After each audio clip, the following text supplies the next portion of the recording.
নমস্কার বন্ধুরা, Bengal solar academy YouTube চ্যানেলে আপনাদের সবাইকে স্বাগত জানাই। আজকের আমরা এই ভিডিওতে বিভিন্ন প্রকার সোলার প্যানেল নিয়ে আলোচনা করব। আপনাদের মধ্যে অনেকেই চিন্তিত বাড়িতে আপনি কোন ধরনের সোলার প্যানেল লাগাবেন, এবং আজকের এই ভিডিওটি থেকে আপনারা জানতে পারবেন কোন ধরনের সোলার প্যানেল লাগালে আপনি সবচেয়ে বেশি উপকৃত হবেন। এবং ভিডিওর শেষ দিকে আমরা MNRE অর্থাৎ ministry of new and renewable এনার্জির আন্ডারে PM সূর্যঘর প্রকল্পে যদি আপনি সাবসিডি পেতে চান, PM সূর্যঘর পোর্টালে আবেদনের জন্য কি কি ক্রাইটেরিয়া লাগবে বা কী ধরনের সোলার প্যানেল লাগবে তার একটি অতি গুরুত্বপূর্ণ আপডেট থাকছে আমাদের এই ভিডিওর শেষে। তাই আজকের এই ভিডিওটি সম্পূর্ণ দেখতে থাকুন, একটু স্কিপ না করে। সোলার প্যানেল বলতে আমরা কি বুঝি আগে একটু জেনে নিই। সোলার প্যানেল তৈরি হয় সোলার সেল বা ফটোভোল্টাইক সেল দিয়ে। সেল তৈরির মূল যে মেটেরিয়াল সেটা হলো বালিতে থাকা বা বালিতে পাওয়া সিলিকন, যা পর্যায় সারণীতে SI নামেও পরিচিত। এই সিলিকন হলো একটা সেমিকন্ডাক্টর মেটেরিয়াল যা কারেন্টকে প্রবাহিত হতে সাহায্য করে। এবারে আপনাদের মধ্যে অনেকের কাছে প্রশ্ন হতে পারে যে সোলার সেলে কেন সেমিকন্ডাক্টর মেটেরিয়াল ইউজ করা হয়, কন্ডাক্টর মেটেরিয়াল কেন ইউজ করা হয় না, যেখানে একটা সেমিকন্ডাক্টরের থেকে কন্ডাক্টর বেশি ভালোভাবে কারেন্ট প্রবাহিত করতে পারে। বেসিক্যালি সেমিকন্ডাক্টর মেটেরিয়াল বা ব্যবহৃত সিলিকন যখন সূর্যালোকে রাখা হয়, তখন সূর্যালোক থেকে যে আগত লাইট এনার্জি সেটা সে অ্যাবজর্ব করে নেয় এবং সেই লাইট এনার্জিকে সে ইলেকট্রিক এনার্জিতে কনভার্ট করে দেয়।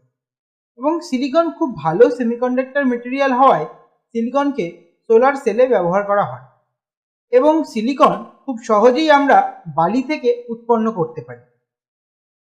বালি থেকে উৎপন্ন হওয়া সিলিকনকে বিভিন্ন প্রক্রিয়াকরণের মধ্যে দিয়ে সোলার সেল তৈরি করা হয়। আজকের আমরা এই ভিডিওতে সে সম্বন্ধে বিস্তারিত জানব না, অন্য কোনো একটি ভিডিওতে আমরা অবশ্যই সোলার সেল কিভাবে তৈরি হয় সেটা নিয়ে আলোচনা করব। এই সোলার সেল ফ্যাক্টরিতে বিভিন্ন প্রক্রিয়াকরণের মধ্যে দিয়ে সোলার প্যানেল উৎপন্ন হয়।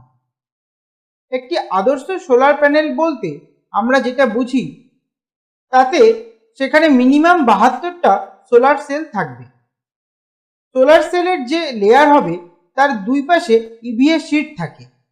EVA শিটের পরে সামনের দিকে থাকে গ্লাস, যেটি সাধারণত 3 মিলিমিটার থেকে 4 মিলিমিটার পর্যন্ত পুরু হয় এবং অনেক বেশি টেকসই হয়। এই গ্লাস সাধারণভাবে খুব মসৃণ হয় যাতে কোনো রকম ডাস্ট পার্টিকেল উপরে জমতে না পারে।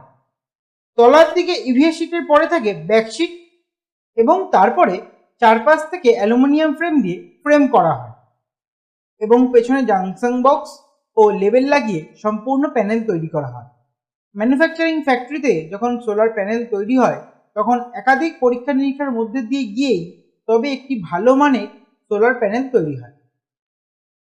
আজকের আমাদের ভিডিওতে আমরা সেই সমস্ত সোলার প্যানেল নিয়েই আলোচনা করব। একটা সোলার প্যানেল বা সোলার সেল সাধারণত তার এফিসিয়েন্সি তার উপরে কতটা সূর্যের আলো এসে পড়ছে সেটার উপর ডিপেন্ড করে। অর্থাৎ একটা সোলার সেল বা সোলার প্যানেল কত পরিমাণ বিদ্যুৎ উৎপন্ন করতে পারবে বা একটা সোলার প্যানেল থেকে কত পরিমাণ বিদ্যুৎ উৎপন্ন হবে সেটা বেশিরভাগই কতটা সূর্যালোক তার উপর এসে পড়ছে তার উপরেই ডিপেন্ড করবে। এখন আমরা জেনে নিই আমাদের ভারতবর্ষে বহুল ব্যবহৃত সোলার প্যানেল কোনগুলি।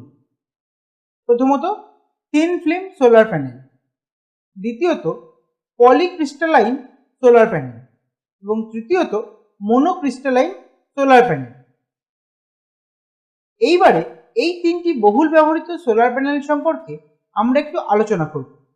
প্রথমেই আসি থিন ফিল্ম সম্পর্কে। নামটা শুনেই বুঝতে পারছেন থিন অর্থাৎ পাতলা এবং ফিল্ম অর্থাৎ আগেকার দিনে যে রিল ব্যবহৃত হতো তার মতোই পাতলা। পাতলা হওয়ার কারণে এই থিন ফিল্ম সোলার প্যানেল খুব ফ্লেক্সিবল হয় এবং একে প্রয়োজন মতো আমরা চাইলে বিভিন্নভাবে গাড়ির ছাদে, বাড়ির কার্নিশে প্রভৃতি জায়গায় ব্যবহার করতে পারি। এই প্যানেলে কার্যক্ষমতা তুলনামূলক অনেক কম হয় এবং যদি পার্সেন্টেজের হিসেবে দেখি তাহলে মোটামুটি 10 থেকে 15% পর্যন্তই এর এফিসিয়েন্সি।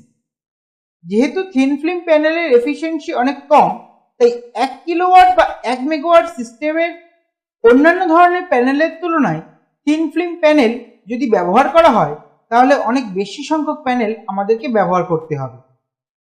এই থিন ফিল্ম প্যানেল ব্যবহার করা হয় সেসব জায়গায় যেখানে সূর্যালোকের মোট সময় অনেক কম হয় এবং যেখানে ছায়া অনেক বেশি। সেই সব জায়গায় সোলার প্যানেল ইনস্টল করতে হলে আপনি thin film solar panel use করতে পারেন, কেননা এই থিন ফিল্ম সোলার প্যানেল একমাত্র ডিফিউজ সানলাইট থেকেও ইলেকট্রিসিটি উৎপন্ন করতে পারে।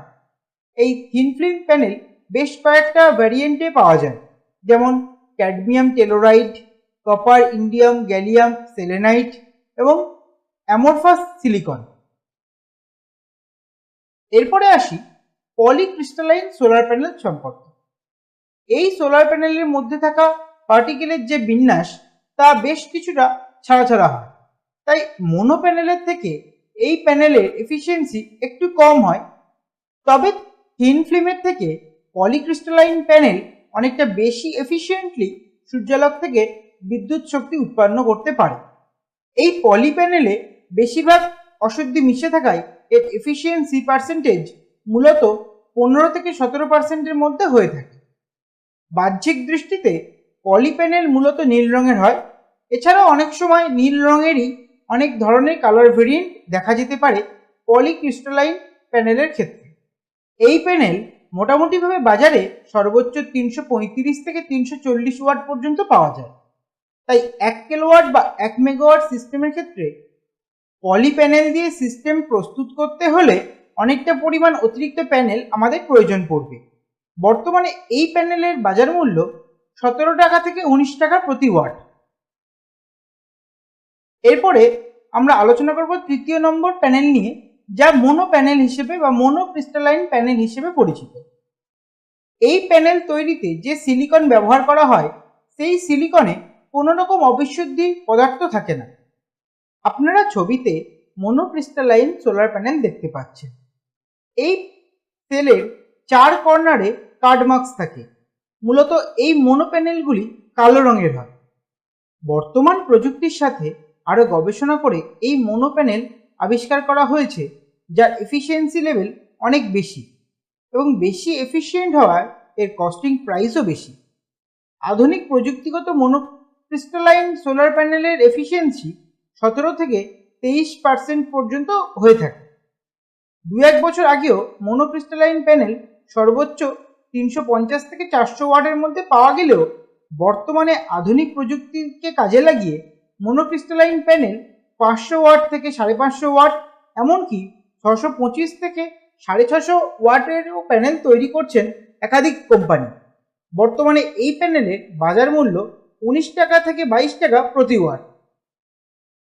এছাড়াও মোনোক্রিস্টালাইন প্যানেলের বর্তমানে অনেক কটা ভেরিয়েন্ট বাজারে এসে গেছে এবং কিছু কিছু পরীক্ষামূলকভাবে রয়েছে। এর মধ্যে অন্যতম হল মোনোপার্ক, মোনোপার্ক হাফকাট, মোনোপার্ক বাইফেশিয়াল বা মোনো বাইফেশিয়াল, 2 ধরনেরই পাওয়া যাচ্ছে। এছাড়া টপকন এবং এইচজেটি হেটেরোজাংশনাল প্যানেল বর্তমানে গবেষণা স্তরে রয়েছে এবং খুবই শীঘ্রই সেগুলি মার্কেটে লঞ্চ হবে। এইসব প্যানেলগুলির এফিসিয়েন্সি সাধারণ মোনো প্যানেলের থেকে আরও বেশি হওয়ায় এইসব প্যানেলের চাহিদা আগামী দিনে যথেষ্ট পরিমাণে বাড়বে। এই যে মোনোক্রিস্টালাইনের অ্যাডভান্স টেকনোলজির মোনোপার্ক প্যানেল রয়েছে তার সম্বন্ধে আমরা একটু জেনে নিই। এই মোনোপার্ক প্যানেল এই মুহূর্তে মার্কেটে যথেষ্ট ভালোভাবেই অ্যাভেলেবেল। আপনি চাইলে মোনোপার্ক প্যানেল আপনার বাড়ির জন্য বা ব্যবসায়িক প্রতিষ্ঠানে ইনস্টল করতে চাইলে অবশ্যই ইউজ করবেন। মোনোপার্ক কথাটির মধ্যে 2টি শব্দ, একটি মোনো এবং একটি পার্ক। একটু আগেই আমরা মোনো প্যানেল কি এবং কেমন হয় তার সম্বন্ধে জেনেছি। এবারে আসি পার্ক সম্বন্ধে। PERC, পার্ক কথার অর্থ হল প্যাসিভেটেড এমিটার অ্যান্ড রেয়ার কন্ট্যাক্ট। মূলত সোলার প্যানেল সূর্যরশ্মি থেকে আগত ফোটন থেকে সৌরশক্তিকে কাজে লাগিয়ে বিদ্যুৎ শক্তিতে রূপান্তরিত করে এবং আপনারা ছবিতে দেখতে পাচ্ছেন একটি স্ট্যান্ডার্ড মোনোক্রিস্টালাইন প্যানেলের ক্ষেত্রে আগত সূর্যরশ্মির কিছু অংশ প্যানেলে থাকা সেলের সঙ্গে রিয়াকশন করে সৌর বিদ্যুৎ উৎপন্ন করে এবং কিছু অংশ প্যানেল ভেদ করে চলে যায়। সাধারণ মনোক্রিস্টালাইন প্যানেলের ক্ষেত্রে যে সৌররশ্মিগুলি প্যানেল ভেদ করে চলে যাচ্ছে সেগুলির থেকে কোনো বিদ্যুৎ প্যানেল তৈরি করতে পারে না। তাই বিজ্ঞানীরা মনোপার্ক প্যানেলের ক্ষেত্রে সোলার সেলের লেয়ারের পরে আরও একটি প্যাসিভেটেড লেয়ার তৈরি করেছেন, যেটির কাজ হলো যে সমস্ত সূর্যরশ্মি প্যানেল ভেদ করে চলে যাচ্ছে সেইগুলি এই মাধ্যমে বা এই লেয়ারে আবার ধাক্কা খেয়ে প্রতিফলিত হয়ে পুনরায় আবার সেলে ফিরে আসছে। ফলে অব্যবহৃত সূর্যরশ্মি থেকেও এখন মনোপার্ক প্যানেলে বিদ্যুৎ উৎপন্ন করা যাচ্ছে। এর ফলে সাধারণ মনোক্রিস্টালাইন প্যানেল যে মাত্রায় বিদ্যুৎ উৎপন্ন করতে পারত, মনোপার্ক প্যানেল তার থেকে কয়েক % বেশি বিদ্যুৎ উৎপন্ন করতে পারছে। সাধারণভাবেই এর এফিসিয়েন্সি বেশি হওয়ায় বর্তমানে এর বাজার মূল্য সাধারণ মনো প্যানেলের থেকে বেশ কিছুটা বেশি। এবারে আসি বাইফেসিয়াল প্যানেল নিয়ে। বাইফেসিয়াল কথা দিয়ে বুঝতে পারছেন যে এটি দ্বিমুখী। যদি খুব সহজ ভাষায় বোঝানো যায় তাহলে বলা যেতে পারে, আমরা প্রথমে যে আলোচনা করেছিলাম একটি সোলার প্যানেলে কি কি কম্পোনেন্ট থাকে সেখানে ব্যাকশিটের কথা উল্লেখ করেছিলাম। ব্যাকশিট সাধারণভাবে সাদা বা কালো বা অফ হোয়াইট কালারের হয়ে থাকে, কিন্তু বর্তমান প্রযুক্তিকে কাজে লাগিয়ে বিজ্ঞানীরা এক ধরনের ট্রান্সপারেন্ট ব্যাকশিট ব্যবহার করছেন সোলার প্যানেলে। ফলে বাইফেসিয়াল সোলার প্যানেলের সামনের দিক এবং পিছনের দিক দুই দিক থেকেই বিদ্যুৎ উৎপন্ন করার ক্ষমতা রাখে। অর্থাৎ সোলার প্যানেলের উপরের অংশ যেমন সূর্যের ফোটন থেকে বিদ্যুৎ তৈরি করতে পারে, ঠিক তেমনই সূর্যরশ্মির কিছু অংশ রুফটপ বা গ্রাউন্ড থেকে প্রতিফলিত হয়ে প্যানেলের পিছনে থাকা সোলার সেলে স্ট্রাইক করে। এর ফলে এই প্যানেলের বিদ্যুৎ উৎপাদন ক্ষমতা কিছুটা হলেও বৃদ্ধি পায়। বাইফেসিয়াল প্যানেল ইনস্টল করার আগে এটি মনে রাখতে হবে, স্ট্রাকচারের উচ্চতা গ্রাউন্ড থেকে বা রুফটপ থেকে অন্তত 6 ফুট হলে এই প্যানেলের এফিসিয়েন্সি খুব ভালো পাওয়া যাবে। এছাড়াও বলা যায় যে রুফটপকে হোয়াইট কালার বা লাইট রিফ্লেক্টিং কোটিং দিয়ে রং করলে এফিসিয়েন্সি ভালো পাওয়া যায়, বা কোনো রিফ্লেক্টিং মিডিয়াম রাখলে বা টাইলস বসালে যা আশেপাশে বিচ্ছুরিত সূর্যরশ্মিকে প্রতিফলিত করে সোলার প্যানেলের পিছনের দিকে থাকা সোলার সেলে স্ট্রাইক করে বিদ্যুৎ উৎপাদনে সাহায্য করবে। পাহাড়ি এলাকায় যেখানে বরফ পড়ে থাকে সেই সব জায়গায় বাইফেসিয়াল প্যানেল লাগালেও এফিসিয়েন্সি বা বিদ্যুৎ উৎপাদন অনেক বেশি হয়, কেননা বরফ অনেক বেশি পরিমাণ আলোকে প্রতিফলিত করতে পারে। এক্ষেত্রে জেনে রাখা ভালো, বাইফেসিয়ালের ক্ষেত্রে বোথ সাইড দিয়ে বিদ্যুৎ উৎপন্ন হচ্ছে মানেই কিন্তু দ্বিগুণ পরিমাণ বিদ্যুৎ উৎপাদন হবে এমনটা নয়। সামনের দিকে থাকা সোলার সেল অধিকাংশ বিদ্যুৎ তৈরি করবে এবং পিছনের দিকে থাকা সোলার সেল এর ক্ষেত্রে ম্যাক্সিমাম 30% এক্সট্রা বিদ্যুৎ উৎপন্ন হতে পারে, এবং সেটা ডিপেন্ড করছে অনেক কটা ভেরিয়েবলের ওপরে। এফিসিয়েন্সি বেশি হওয়ায় এই প্যানেলের কস্টিং প্রাইস একটু বেশি হয় সাধারণ মনোক্রিস্টালাইন প্যানেলের থেকে। এবারে আমরা আলোচনা করব মনোপার্ক হাফ কাট প্যানেল নিয়ে। বন্ধুরা, মনে রাখতে হবে সোলার প্যানেলের ক্ষেত্রে এটি খুবই গুরুত্বপূর্ণ। একটি সোলার সেলকে কেটে হাফ করে ব্যবহার করা, যেমনটি আপনারা ছবিতে দেখতে পাচ্ছেন। গোটা সোলার সেল থেকে কেটে নিয়ে হাফ করে দুটি সোলার সেল তৈরি করা হয়। সেক্ষেত্রে সাধারণ প্যানেলে 72টি সেল থাকলে হাফ কাট প্যানেলের ক্ষেত্রে কমপক্ষে 144টি সেল থাকবেই।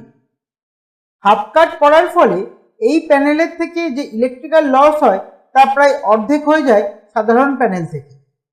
এছাড়াও সোলার সিস্টেমের ক্ষেত্রে শ্যাডো এফেক্ট খুবই গুরুত্বপূর্ণ একটি সমস্যা। আমরা অন্য একটি ভিডিওতে শ্যাডো এফেক্ট নিয়ে বিস্তারিতভাবে আলোচনা করবই। নর্মাল সোলার প্যানেলের ক্ষেত্রে কোনো একটি অংশে ছায়া পড়লে প্যানেলটির বেশ কিছু অংশ বিদ্যুৎ উৎপাদন বন্ধ করে দেয়, কিন্তু হাফ কাট টেকনোলজিতে এই সমস্যার সমাধান আসে। এর ফলে প্যানেলের কোনো একটি নির্দিষ্ট অংশে ছায়া পড়লেও সেলের অপর অংশ বিদ্যুৎ উৎপাদন বন্ধ রাখে না, তাই পাওয়ার লস খুবই কম হয়।